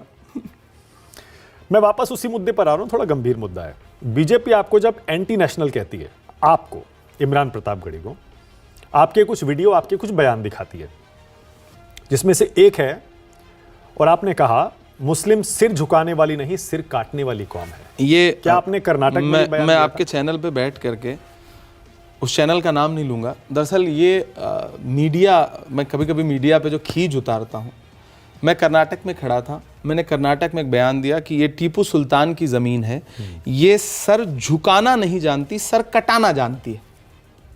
ओके। आप जैसे आप दिल्ली के हैं, आप कहते हैं हम सर नहीं झुकाएंगे, सर कटा देंगे। राइट। बलिया का हूं, बागी बलिया के, हम सर झुकाना नहीं जानते, हम सर कटाना जानते हैं, सर कटाना जानते हैं, काटना नहीं।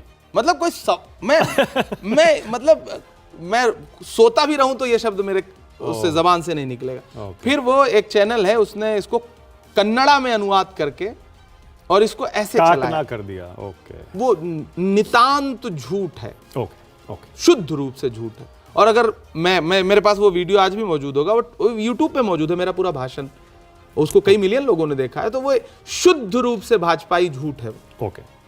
कुछ एक और लाइनें हैं, जैसे हमारे हाथों में शहनाई थमाई गई तो हम उस्ताद बिस्मिल्लाह खां हो गए।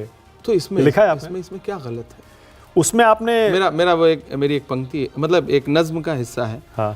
कि तलवार उठाई हाथों में तो हम टीपू सुल्तान हुए, हाँ। शहनाई छूली होठों से तो हम बिस्मिल्लाह खान हुए, संगीत की बारी आई तो अल्लाह रखा रहमान हुए, सरहद की हिफाजत की खातिर अब्दुल हमीद उस्मान हुए। क्या गलत है? नहीं, इसमें एक लाइन और भी है शायद, अगर पैर डगमगाए तो हाजी मस्तान हो गए। नहीं, ये नहीं है ना? नहीं। ओके।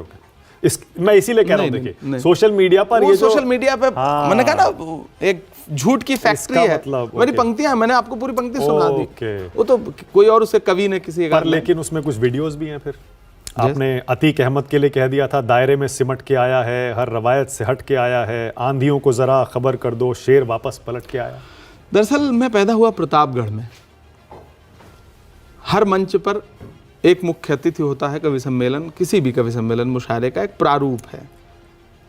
जो भी मुख्य अतिथि होता है, आप उसके लिए दो शब्द तारीफ में बोलते हैं, ताकि ऑडियंस आपकी कविता सुनने के लिए तैयार हो जाए। वो एक मंचीयता है। अच्छा, आप प्रतापगढ़ में पैदा हुए हैं, आप इस कोने जाएं, उस कोने जाएं, सुल्तानपुर जाएं, फैज़ाबाद जाएं, आगे आप बढ़ें चंदौली जाएं, आगे आप बढ़ें गाजीपुर जाएं, हर मंच पे एक मुख्य अतिथि मिलेगा। अब या तो आप पुलिस से उसका सर्टिफिकेट लेंगे, भैया कितने मुकदमे हैं इनके खिलाफ, बोलना है कि नहीं। अच्छा, जो मिलेगा उसके खिलाफ ही 20, 25, 30, 40, 50, तो वो आप वहां से आप नहीं बच सकते हो। जो जनप्रतिनिधि है, सांसद है, चुना हुआ सांसद, तो उस समय आप परफॉर्म करने के लिए क्या आपको फीस मिलती थी? जाहिर सी बात है, जो मुझे कार्यक्रम में बुलाता था वो मानदेय देता है हर कवि का अपना, तो वो मंचीयता है। फिर वो बड़ी दुश्वारियां हैं पर जिसे गाया जरूरी है, पढ़ूं आगे। छलक कर दर्द होठों तक चला आया, वो उसी कवि सम्मेलन का। अच्छा, उसी का है उसी क्या वो? कवि सम्मेलन का। फिर आपने वो मुख्तार अंसारी के लिए भी कहते हैं ऐसी कह दिया था? एक ही कवि सम्मेलन। अच्छा, वो चुनाव प्रचार में गया था, चुनाव प्रचार के कार्यक्रम में आप खड़े हुए थे, तब मेरा कोई कहीं से राजनीतिक एसोसिएशन नहीं था ना कि किसी पार्टी से जुड़ा हूं। फ्रीलांस पोएट्री कर रहे थे उस समय। हर देखिए होता क्या है ना, मैंने कहा ना, मैं किसी ऐसे परिवार से नहीं हूं जहां मेरे पीछे कोई बैकअप होता। इलाहाबाद विश्वविद्यालय का पढ़ा हूं, हमें मंच चाहिए था अपनी प्रतिभा दिखाने के लिए। उस समय कौन सी पार्टी का मंच है, क्या है, इलाहाबाद विश्वविद्यालय का एक वो है ना कि आप गए, चाय की दुकान पे सीनियर बैठे हैं, आपने चाय पिया, बिना पेमेंट किए चले आए, क्योंकि पता है ये पेमेंट करेगा। वो एक परंपरा है। अच्छा। तो आप विश्वविद्यालय का मंच सजा है, आसपास मंच सजे हैं, आप खड़े हुए, जिसका भी मंच है उसके लिए 4 पंक्ति बोली, बाकी अपना काम किया, पुरस्कार लिया, पेमेंट लिया, घर। वो दौर था। अच्छा। तब तक आपको ये भी नहीं पता था कि मतलब वामपंथ, दक्षिण पंथ, राइट क्या होता है, क्या है, कुछ सच्चाई है, कुछ नहीं पता था। तब तो बहुत उम्र भी आपकी काफी कम थी, तो अभी 36 साल है। हाँ, तो उस समय पढ़ाई के दौरान आप और ही कम थे। ये उस समय के सारे। तो मैं जब थोड़ा बहुत रिसर्च कर रहा था ना, तो उसमें फिर ये भी आया, चाय वाले बाबू को चाय लेके डूबेगी, चाय से बचे तो गाय लेके डूबेगी। चाय का नहीं, मैं जब बिहार में इलेक्शन हुआ और बिहार में लालू जी ने प्रचार किया, तो वो 4 पंक्तियां बड़ी पॉपुलर हुई थी कि वो दूध ने चाय को हरा डाला, जिसमें भारतीय जनता पार्टी के 40 हेलीकॉप्टर उड़ रहे थे और लालू जी और नीतीश जी कांग्रेस सब गठबंधन में उन्होंने सरकार बनाई, महागठबंधन। तब मैंने ये 4 पंक्तियां कही थी कि दूध ने चाय को हरा डाला, भैंस ने गाय को हरा डाला। तो वो मैंने लालू जी के सामने पढ़ी एक कार्यक्रम में, तो वो बोले यार ये कौन है, ये कौन है। तो बड़ी रोचक पंक्तियां थी। उनका सेंस ऑफ ह्यूमर तो वैसे ही गजब है। तो ये एक तरह से मंच का सेंस ऑफ ह्यूमर है। आपको गंभीर पूरा पढ़ दूं? पूरा पढ़ दूं? हाँ बिल्कुल पढ़ दूं। चाय वाले बाबू को चाय लेके डूबेगी, चाय से बचे तो गाय लेके डूबेगी, नोटबंदी, जीएसटी, इस सबसे भी बच गए तो नजीब की माँ की हाय लेके डूबेगी। अब ये अंतिम पंक्ति थी जो मुझे कहनी थी। उसके लिए आप तुकांत में फिर आप वो चाय, गाय, अन्याय, ये सब सारी पंक्तियां लाते हैं, लेकिन असल मुद्दा जो था, मुझे मुद्दे पे बात करनी थी। असल मुद्दे पे बात कहने के लिए आप तमाम इस तरह की पंक्तियों का सहारा लेते हैं, और ये शुद्ध रूप से मंचीयता है। मैं पढ़ रहा था आपके 10 कुल मिला के आप भाई बहन थे नहीं है, मतलब हाँ कुल 10। हम 4 भाई हैं मुझसे, और 6 बहनें। छोटे हैं सब। तो क्या करते हैं बाकी सब लोग? बड़ी जो है मुझसे वो टीचर हैं, बाकी अभी पढ़ाई कर रहे हैं। बहन 2-3 बहनों की शादियां हो चुकी हैं, मैं अभी कुंवारा हूँ। नहीं, आपने ये जानबूझकर इस लाइन पर इतना जोर क्यों दिया? नहीं, मैंने बिल्कुल जोर नहीं दिया, मैंने बस सूचना दी है। सबको पता है, मतलब कोई आप शादीशुदा हो तो मोदी जी के बारे में ही बहुत दिन तक लोगों को भरम रहा, बाकी तो सबके बारे में। राहुल जी कुंवारे हैं, हम कुंवारे हैं, ये तो सलमान खान कुंवारे हैं, तो देश को पता ही है। कुछ शादी का इरादा है? नहीं, अब शायर तो देखिए दिल से शायर होता है, तो इश्क मोहब्बत तो उसके दिल में। मेरी आज़ादियाँ अच्छी नहीं लग रही? कब तक रहेंगे आज़ाद? अकेले कब तक रहेंगे? रहने दीजिए। आप लोगों के हश्र देख करके तो लगता है कि आज़ादी तो अच्छा। पर मैं वापस वहीं जा रहा हूँ, 10 भाई बहनों के साथ बचपन कैसा गुजरा? हाँ, बहुत अच्छा सवाल है। हाँ, आसान नहीं होगा बिल्कुल। एक जैसे मतलब जैसे होता है ना कि जिसे आप लोअर मिडिल क्लास कहते हैं, वो परिवार था, छोटा सा घर, और उसके बीच में एक परिवार में बड़ा बेटा होना, साथ में मैं ये भी जोड़ रहा हूँ, सबसे बड़े आप हैं? अब मुझसे बड़ी एक बहन है, लेकिन बड़ा बेटा होना, परिवार में बड़ा बेटा होना एक बहुत अलग तरह की जिम्मेदारी है। उस जिम्मेदारी को निभाते हुए आप आगे बढ़ते हैं। पिताजी नहीं चाहते थे कि मैं प्रतापगढ़ से आगे पढ़ने इलाहाबाद जाऊं। मुझे लगता था कि मेरी दुनिया यहाँ, अब ये कैनवस छोटा है, मुझे आगे जाना चाहिए। तो कोई फॉर्म लाके देने वाला भी नहीं था। मतलब ये बात कहते हुए मेरे रोंगटे खड़े हैं कि कोई फॉर्म लाके भी यूनिवर्सिटी का देने वाला नहीं था। ज़बरदस्ती मैंने यूनिवर्सिटी का फॉर्म भरा, एंट्रेंस दिया, एडमिशन हो गया। अब जब एडमिशन हो गया तो पापा नहीं चाहते थे कि मैं पढ़ने जाऊं इलाहाबाद। एक तो उसका कारण था कि बड़े बेटे से बाप को मोहब्बत थोड़ी ज़्यादा होती है और उससे लगता है कि आंख के सामने रहे, पहला।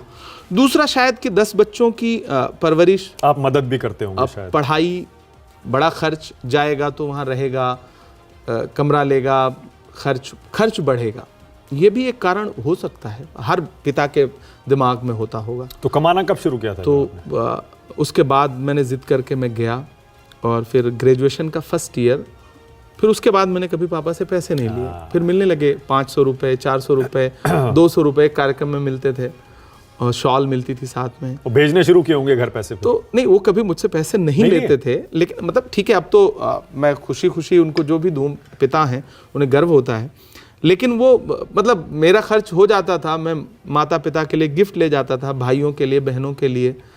तो मैंने वो जिसको कहते हैं ना लोअर मिडिल क्लास का जो दर्द है इस देश में, उसको मैंने जिया है। इसलिए मैंने कभी आज तक ये कहानी नहीं सुनाई। एक पीड़ा जिसको मैं आज इस मंच पे साझा कर रहा हूँ, मुझे याद है मैं इलाहाबाद यूनिवर्सिटी के फर्स्ट ईयर में था और पापा आते थे, 50 रुपये देते थे, 100 रुपये देते थे। तो इलाहाबाद से ट्रेन पकड़ते थे, ट्रेन 13 रुपये का ट्रेन का टिकट होता था जनरल का। हम इलाहाबाद उतरते थे, वहाँ से रिक्शा पकड़ते थे और यूनिवर्सिटी जाते थे। ये पूरी कहानी थी। एक दिन मेरे पास पैसे नहीं थे, कम थे, शायद 50 रुपये, हाँ 50 रुपये थे। मैं प्रतापगढ़ से इलाहाबाद गया, 13 रुपये का टिकट लिया, वहाँ जा कर के रमज़ान का महीना चल रहा था। जब वापसी मुझे आना था तो मेरे पास 20 रुपये, शायद 20 रुपये थे। 13 रुपये का टिकट ले लिया। बिना टिकट चलने में डर भी लगता था, हालांकि ज़्यादातर छात्र बिना टिकट ही आते थे, लेकिन मुझे डर लगता था, मुझे लगता था कि मैं बिना टिकट नहीं जा सकता। तो 13 रुपये का टिकट ले लिया मैंने। मैं रोज़े से था, जब इलाहाबाद से प्रतापगढ़ ट्रेन उतरी तो रोज़े का वक्त हो चुका था खोलने का। तो रेलवे स्टेशन के बाहर समोसे की एक दुकान थी, मुझे याद है, छोटा समोसा देता था। तो मैंने 4-5 रुपये जो मेरे पास बचे थे, 6 रुपये, मैंने उसके समोसे खाए और फिर वहाँ से एक रिक्शा पकड़ा। मेरा एक दोस्त रहता था, मैंने सोचा मैं जाके उससे पैसे ले लूँगा।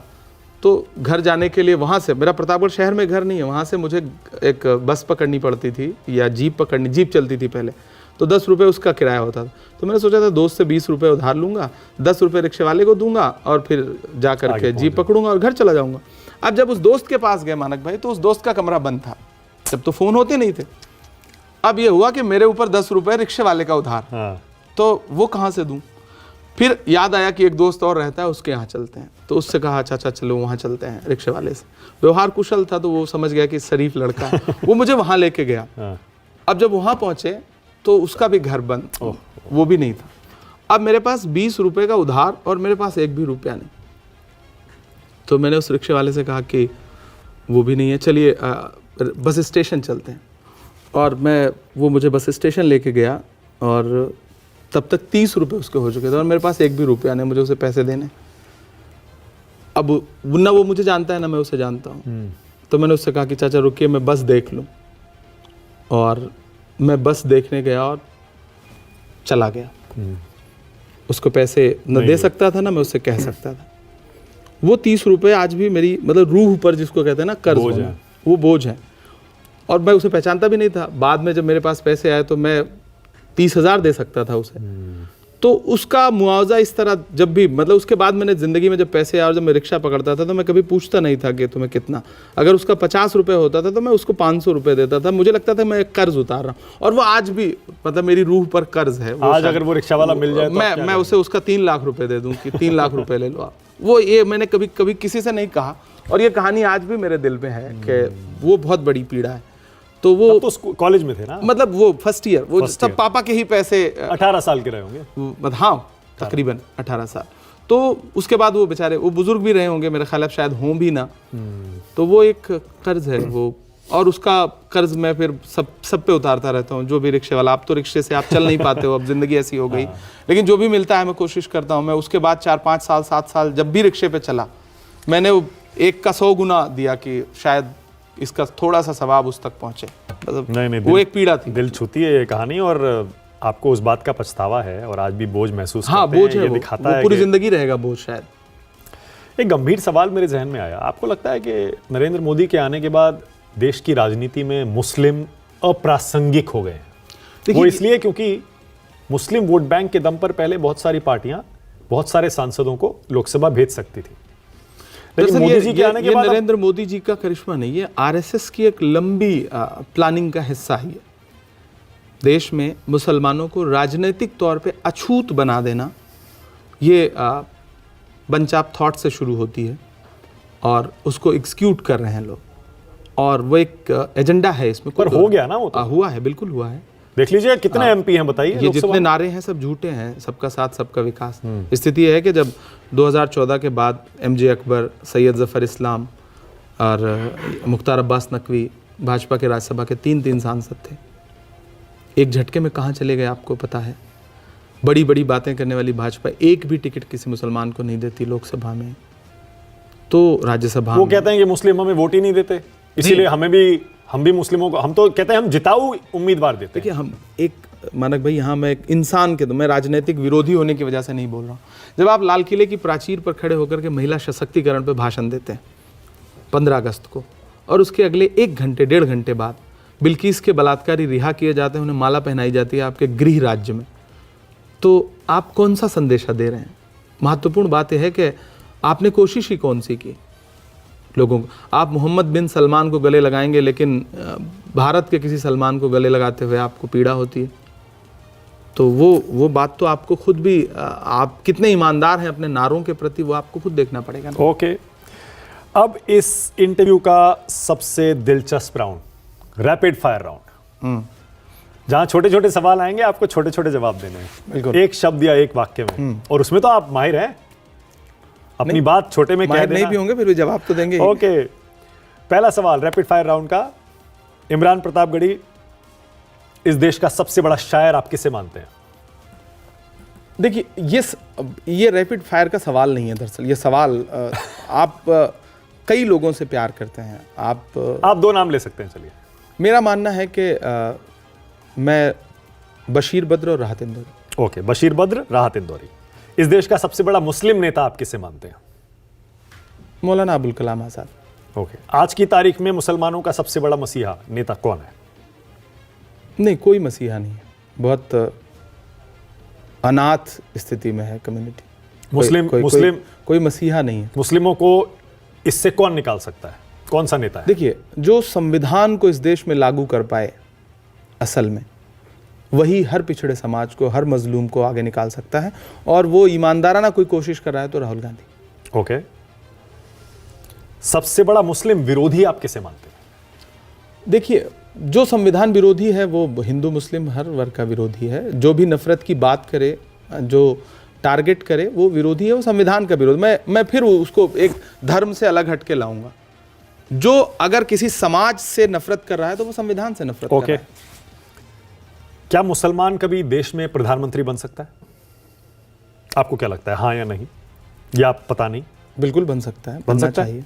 कोई मुख्यमंत्री बन सकता है? बनना चाहिए। बनना चाहिए, पर आपको लगता है कभी बनेगा? आज के हालात में बनने की संभावना है? बनना चाहिए, यही कहूंगा, बनना चाहिए। देश का सबसे प्रॉमिसिंग नेता आपको कौन लगता है, जिसका फ्यूचर बहुत ब्राइट लगता हो?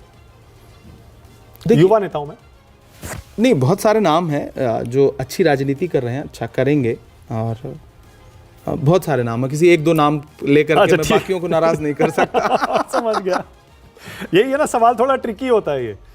ओके, क्या आतंकवाद का कोई धर्म होता है? नहीं होता, बिल्कुल नहीं होता, और इस पर मैं लंबी बहस करने के लिए तैयार हूं। ओके, फिर कभी करेंगे। हाँ, रैपिड फायर में अगला सवाल, इंडिया या Bharat? India, that is Bharat. बहुत बढ़िया। क्या भारत हिंदू राष्ट्र है जैसे आरएसएस कहता है?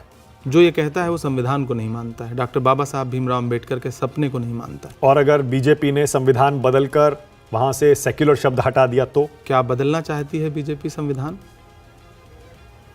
ओके, क्या मदरसों में सिर्फ इस्लाम की शिक्षा दी जानी चाहिए? नहीं, और सिर्फ दी भी नहीं जाती, ये भरम है। ये जबरदस्ती का बनाया हुआ एक भरम है। अच्छा इंसान बनना सिखाया जाता है, और कंप्यूटर, इंग्लिश, बहुत सारी चीजें सिखाई जाती हैं। क्या सभी मदरसों का देश में रजिस्ट्रेशन होना चाहिए? रजिस्ट्रेशन है। अगर कोई मदरसा बोर्ड से संबद्ध नहीं है तो भी रजिस्टर्ड है, ऐसा नहीं है कि नहीं रजिस्टर्ड नहीं है। राहुल गांधी प्रधानमंत्री कब बनेंगे? बहुत जल्द। 2024 में पीएम कौन बनेगा? मेरा सपना है कि राहुल गांधी प्रधानमंत्री बने। धारा 370 कश्मीर में 370 हटाने पर आपका स्टैंड क्या है? जो कांग्रेस CWC का स्टैंड है। ओके, वो तो अभी आया ही है। कॉमन सिविल कोड पर आपका स्टैंड क्या है? आप इस देश को एक रूपता क्यों देना चाहते हैं? आपको अलग अलग रंग के फूल अच्छे क्यों नहीं लगते? राम मंदिर के उद्घाटन में कांग्रेस नेताओं को जाना चाहिए या नहीं जाना चाहिए? जिसको भी बुलाया जाए ये उसकी व्यक्तिगत मर्जी है। आप, मुझे लगता है कि देश के प्रधानमंत्री को राम मंदिर के भी उद्घाटन में जाना चाहिए और जो वहाँ मस्जिद बन रही है उसके उद्घाटन में भी जाना बहुत बढ़िया, सवाल के जवाब में सवाल उछाल दिया। चाहिए। जाना चाहिए। ओके, आपको राज्यसभा में कौन लाया? राहुल गांधी को श्रेय देंगे इसका? कांग्रेस पार्टी लाई। पार्टी। महाराष्ट्र के तमाम विधायकों का शुक्रिया अदा करूंगा जिन्होंने मुझे वोट देके चुना। मैं इसीलिए कह रहा था ना, आप मंझे हुए राजनेता बन गए हैं। नहीं, मैं किस बिल्कुल किस को श्रेय देना है ये भी एकदम जहन मैं में आ आम गया। आदमी की तरह बात महाराष्ट्र कर के रहा हूं। विधायकों को नहीं भूल सकते। कैसे भूल सकते हैं? बिल्कुल। उन्होंने वोट ना दिया होता तो मैं चुन के यहाँ थोड़ी बैठा Absolutely, होता। बहुत बढ़िया, मान गए। आपका राजनीतिक गुरु किसे मानते हैं आप? राहुल गांधी। राहुल गांधी। राजनीति में कौन लाया? राहुल राहुल गांधी। बेस्ट शायरी आपकी कौन सी? फिर से पूछ रहा हूँ इसे। वो मैं फिर वही जवाब दूंगा कि एक माँ से आप उसके कौन सा बच्चा ज्यादा प्रिय है। नहीं, अच्छा, सबसे ज्यादा तालियां कौन से नज्म पे पड़ती हैं? मतलब मैं अब कोई मानक नहीं है इसका मेरी शायरी। होता क्या ना, देखिए, तालियां बजवा लेना एक अलग हुनर है। हाँ। वो मैं किसी भी तरह की पंक्ति पे बजवा सकता हूँ। ओके। वो अच्छी कविता पे अच्छी ताली बजे ये जरूरी नहीं। अंदर से अब शायर ज्यादा महसूस होता है या नेता? शायर। अभी भी शायर? बिल्कुल। नेता महसूस नहीं होता? वो महसूस करना भी नहीं चाहता मैं। जिस दिन आप पूर्ण रूप से नेता बन गए, हाँ। उस दिन फिर आपके अंदर का शायर मर जाएगा और मैं अपने अंदर के शायर को कभी नहीं मरने दूंगा। ओके, अब मैं कुछ नाम लूंगा या कोई शब्द, आपके जहन में जो पहला शब्द या वाक्य आता है आपको वो बताना है। असदुद्दीन ओवैसी। पढ़े लिखे व्यक्ति हैं, भाजपा की मदद करना कम कर दें, ये सलाह है मेरी उनको। अकबरुद्दीन ओवैसी। नहीं, बोलने से पहले 100 बार सोचिए। आपके बोले गए शब्दों का दुनिया में क्या असर होता है वो आप नहीं समझते। मुसलमानों के नेता माना जाता है उनको, सबसे बड़े दोनों ओवैसी मैं नहीं भाइयों को। मानता अपना नेता। मैं भी मुसलमान हूँ। अखिलेश यादव। अच्छे इंसान हैं, सुलझे हुए व्यक्ति हैं, अच्छे मुख्यमंत्री भी साबित हुए थे। ओके। कमलनाथ तो उन्हें अखिलेश वखिलेश बोल रहे थे, गलत बोला था उन्होंने, नहीं बोलना चाहिए था। बहुत बढ़िया। मुलायम सिंह यादव। बहुत बड़े व्यक्ति थे, बहुत महान व्यक्ति थे। उन्होंने सामने बैठ के मेरी कविताएं सुनी हैं, मुझे बहुत सराहा है, तो मेरा उनसे एक अलग तरह का रिश्ता है। नेताजी इस देश में सुभाष चंद्र बोस के बाद किसी नाम के साथ फिट होता था, मुलायम सिंह जी के साथ ही। ओके। मायावती। बड़ी मुख्यमंत्री रही, अच्छा कार्यकाल रहा। इन दिनों मुझे लगता है कि मिशन से भटक गई। मिशन से भटक गई। ओके। योगी आदित्यनाथ। भगवाधारी मुख्यमंत्री। किसी का वस्त्र उसके लिए न तो आलोचना का पात्र हो सकता है न तारीफ का, लेकिन बतौर मुख्यमंत्री वो सबके लिए समान हो जाएं तो मुझे लगता है प्रदेश ज़्यादा खुशहाल हो। मतलब अभी नहीं है सबके लिए? नहीं है, बिल्कुल नहीं। ओके। साध्वी प्रज्ञा। वो आतंक की आरोपी हैं। गिरिराज सिंह। गोडसे की हिमायती हैं। गिरिराज सिंह। गिरिराज सिंह अप्रासंगिक हैं राजनीति में अब। एसटी हसन। मुरादाबाद के सांसद, जिनसे आप हारे थे। बिल्कुल अच्छे इंसान हैं, अच्छे लेकिन इंसान। राजनीति के लिए टक्कर कैसी हुई थी? राजनीति के लिए फिट व्यक्ति नहीं है, शरीफ इंसान है। ओके। नरेंद्र मोदी। भारत के प्रधानमंत्री हैं। अमित शाह। अपने नारे जो उन्होंने दिए हैं उन नारों को सही से इम्प्लीमेंट करें। अमित शाह। अमित शाह जी गृह मंत्री हैं, अपनी छवि सुधारने की कोशिश करें। गृह मंत्री का जो कर्तव्य है उसे और अच्छे से निभाएं। ओके। राहुल गांधी। हमारे नेता। सोनिया गांधी। देश में बहुत कम राजनीतिक लोग हैं जिनके लिए आपके मन में आदर से थोड़ा सा एक गहरा और शब्द होता है, श्रद्धा। ओके। तो जब वो सामने बैठती है ना तो ऐसा लगता है कि वो मुनव्वर साहब का एक शेर है कि चलती फिरती हुई आंखों से अज़ां देखी है, मैंने जन्नत तो नहीं देखी है, माँ देखी है। तो उनको जब भी सामने देखता हूँ तो मुझे ऐसा लगता है कि जैसे माँ बैठी हुई है और वो मतलब सारे बच्चे उन्हें अपनी माँ मान सकते हैं। प्रियंका गांधी। दीदी। दीदी है, बिल्कुल दीदी है, और बहुत मतलब अच्छी राजनेता है। मुनव्वर राणा। बड़े शायर, हमारे कुनबे के बुजुर्ग। उनकी सबसे ज्यादा शायरी आपको कौन सी पसंद है? बहुत सारी हैं, मतलब खूब सारी याद भी हैं, सुना खूब दीजिए। सारी शायरी उनकी अच्छी है, बहुत अच्छी है उनके। मैं मतलब होता है ना, चुन पाना बड़ा मुश्किल काम होता है। उनका एक शेर है कि जो हुक्म देता है वो इल्तिजा भी करता है। बहुत गंभीर बात हो गई इसलिए शेर सुना। हाँ। जो हुक्म देता है वो इल्तिजा भी करता है, ये आसमान कहीं पर झुका भी करता है। तू बेवफा है तो ले एक बुरी खबर सुन ले कि मेरा इंतजार दूसरा भी करता है। क्या बात है क्या बात है। बहुत बढ़िया। कुमार विश्वास अब मेरे अच्छे साथी हैं और कवि सम्मेलनों में उनके साथ खूब मेरा साथ रहा या कभी नहीं बहस भी होती है ना, कई बार होती है। कभी बहस जैसा कुछ नहीं था। वो हमारे सीनियर, देखिए एक महत्वपूर्ण बात, जितनी मेरी उम्र है उतना उनका मंचों पर जीवन है। मतलब मेरा ख्याल है 36-37 साल से ज़्यादा वक्त से वो मंचों पर हैं। तो वो नो डाउट हमारा उनका कभी, उन्होंने खूब सारे कार्यक्रम उनके साथ पढ़े। राजनीतिक विचारधारा अलग अलग है हमारी उनकी, लेकिन उसके बावजूद ठीक है, वो बड़े भाई की तरह है। ओके। अतीक अहमद अब नहीं है, मरहूम है। मुख्तार अंसारी अब कई बार के विधायक रहे, माफिया होने का भी आरोप है, लेकिन अब वो मेरे पूरे राजनीतिक जीवन में मतलब जेल में ही हो, तो कभी बाहर सार्वजनिक तौर पे रहे ही नहीं, तो कोई साबिका नहीं रहा मेरा। उमर खालिद से एक आध मुलाकात हुई जेएनयू में मेरी, और मुझे लगता है कि इस देश में चंद ऐसे लोग जिनके साथ कार्यपालिका, न्यायपालिका हर जगह मतलब नज़रअंदाज और अन्याय हो रहा है, उसमें से उमर खालिद एक चेहरा है। ज्योतिरादित्य खालिद की जो इमेज बनाई गई वो बिल्कुल वैसा नहीं है। ज्योतिरादित्य सिंधिया पहुंची वहीं पे खाक जहां का खमीर था।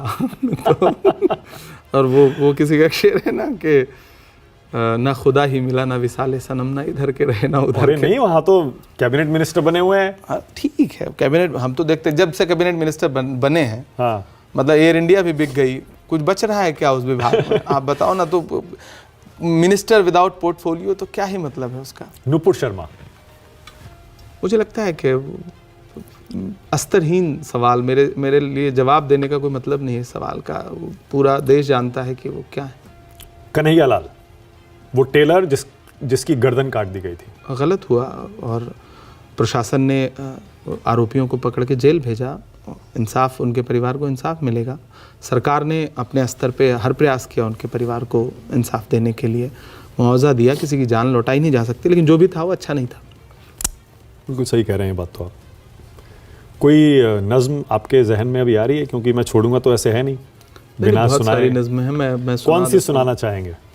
एक नज़्म जो कहीं नहीं सुनाता हूँ वो सुना देता हूँ आपको। हाँ, तरन्नुम में सुनाता हूँ। हाँ प्लीज़, हो जाए। के पूछता है तिलक से वजू चीख कर।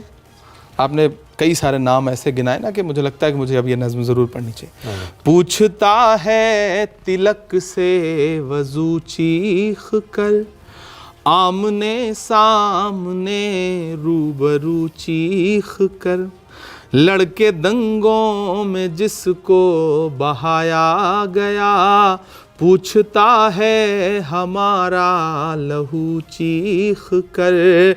जब तेरा और मेरा, जब मेरा और तेरा एक ही रंग है, जब तेरा और मेरा एक ही रंग है, फिर बताओ भला किस लिए जंग है, फिर बताओ भला किस लिए जंग है। क्या बात है, क्या बात है, बहुत बढ़िया।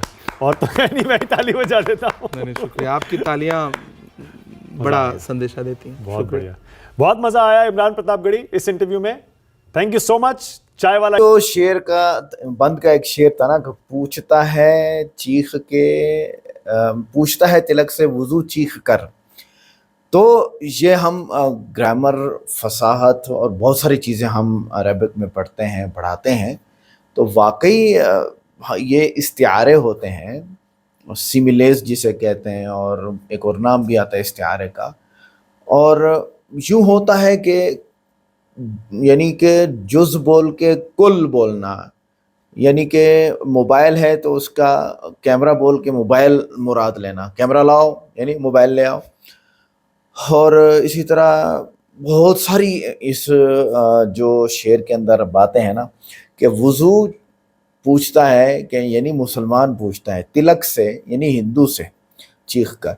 तो बातें बड़ी अजीब हैं और समझ अच्छा यहाँ पर जो कमाल है इसके अशार का, हम अशार पढ़ते हैं पढ़ाते हैं अरबिक में, और पूरा कुरान पाक अशार के तर्ज में बहुत ज़्यादा बहुत ज़्यादा बहुत ज़्यादा कुरान पाक जो वो अशार के तर्ज में है। और क्योंकि अरब में उस वक्त शेर व शायरी का उरूज था अरबी में, और फिर अल्लाह ताला ने उसको अशार के अंदाज में उतारा, वो अशार भी थे और पूरा अहकाम और तरतीब और इंसानियत के लिए खैर खाही भी थी, और उसके अंदर जो है वो फसाद और बलागत भी थी। कमाल कमाल कमाल। तो ये प्रतापगढ़ी साहब का कमाल है जनाब, कमाल है कमाल है कमाल है। अच्छा, प्रतापगढ़ी साहब से ओवैसी जी के बारे में पूछा गया तो भाई बीजेपी मोदी साहब को प्रमोट करना बंद कर दें। कहने का मकसद ये था इनका कि इतना ज़्यादा उनकी मुखालफत करते हैं ओवैसी जी, तो मोदी उनकी मुखालफत से ऊपर हो गया है। तो ये बात है, हकीकत है। अगली बात, योगी सबके बराबर हो जाएं।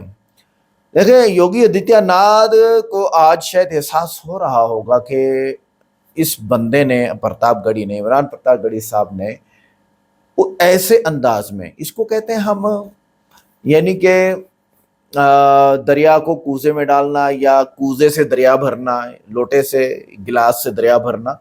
इसके बहुत सारी मिसालें जो इस वक्त मेरे जहन में नहीं आ रही कि इन साहिब ने अशार के अंदर, एक ही शेर के अंदर हजारों वाकयात को घेरा डाल के योगी आदित्यनाथ के मुंह पे मार दिया कि ले, तुमने जब वो मुसलमानों की मुखालफत की, तुमने मुसलमानों के गांव के नाम बदले, शहरों के नाम बदले, और संविधान जो कानून होता है उसको बदला मुसलमानों के लिए। मतलब ये कि नफरत नफरत नफरत नफरत। तौबा। मोदी नारे सही इम्प्लीमेंट करें, ये प्रतापगढ़ी साहब का एक बड़ा अजीब वो है, और मोदी अगर इस बात को सुनेगा तो वाकई मोदी जी इस वक्त प्रतापगढ़ी साहब को इनाम देंगे या नाराज हो जाएंगे। मोदी का एक नारा था सबका साथ सबका विकास। अब बताइए ये मुझे कि राम मंदिर यानी बाबरी मस्जिद तोड़ के राम मंदिर बना देना, ये सबका साथ सबका विकास है? यार दुनिया कितनी उल्लू बन जाती है, अल्लाह माफ फरमाए। ये मैंने एक मिसाल दी है आपको, और अजमेर शरीफ पर अभी जो है वो कसे जा रहे हैं कसीदे। अच्छा, make in India, make in India ये नारा मुल्क में मैन्युफैक्चरिंग सेक्टर को फ़रोग देने और गैर मुल्की सरमायाकारी को मुतवज्जे करने के लिए मुतारिफ कराया गया। अब मेक इन इंडिया या मेड इन इंडिया की बात करें हम अगर, तो देखें मैन्युफैक्चरिंग के लिए आपको बहुत बहुत बहुत huge huge huge labour, educated labour चाहिए। उसके लिए टाइम लगेगा इंडिया को। दूसरा, उसके लिए बहुत ज़्यादा ह्यूज मनी चाहिए। भाई बाहर की जो कंपनियां, आप क्या समझते हैं टोयोटा कंपनी जो जापान की है वो किसी एक बंदे की है? और भाई शेयर्स हैं लाखों लोगों के, ऐसे थोड़ी बन रहा है। आप टाटा पे आ जाएं, आप जियो पे आ जाएं, भाई लाखों हज़ारों लोग की यहाँ पर इन्वेस्टमेंट है, शेयर्स हैं, ऐसे थोड़ी है यार। अच्छा, तो ये मेड इन इंडिया जो है ना, कोई आसान काम नहीं है। अच्छा, आप एक नई चीज़ निकाल के आओ, गूगल ने क्वांटम कंप्यूटिंग निकाल दिया, नई चीज़ निकाल के लाओ ना। चाइना ने नई चीज़ें बनाई हैं, इजादात। इंडिया ने क्या बनाया है? सोचने की बात है। इंडिया तो राफेल भी फ्रांस से मंगा रहा, क्या बनाया है? बहुत दूर है भाई, बहुत दूर है। आप जो है वो हगने की जगह बना लो, ये भी बहुत बड़ी बात होगी। यानी वाशरूम ही बन जाए और लोग वाशरूम से जो है वो बाहर ना सब कुछ करने लगे, वाशरूम के अंदर ही करने लगे, ये भी बड़ी बात होगी। डिजिटल इंडिया, ये तो सारी दुनिया बराबर की डिजिटलाइज हो चुकी है। इंटरनेट के ज़रिए से हर किसी के पास मोबाइल है, हर किसी के पास इंटरनेट है, हर किसी के पास कंप्यूटर, ज़रूरत का कंप्यूटर है, प्रिंटर है, और फलां फलां फलां। आप और क्या डिजिटलाइज करना चाहते हैं कि बटन दबाएं पूरे मुल्क की बिजली चली जाए, और बटन दबाएं और पूरे मुल्क में बिजली आ जाए? क्या डिजिटलाइज करेंगे आप? भाई डिजिटलाइज तो पूरी दुनिया हो चुकी है। ये नारा क्या है आपका? गलत नारा है, स्वच्छ भारत अभियान। ये नारा सफाई सुथराई की तरीक के लिए दिया गया है, जिसका मकसद मुल्क को साफ और सेहतमंद रखना है। बहुत अच्छा नारा है। इसमें इम्प्लीमेंट कितना हुआ है? प्रतापगढ़ी साहब का आप नोट देखें, अपने नारों पर इम्प्लीमेंट कराएं।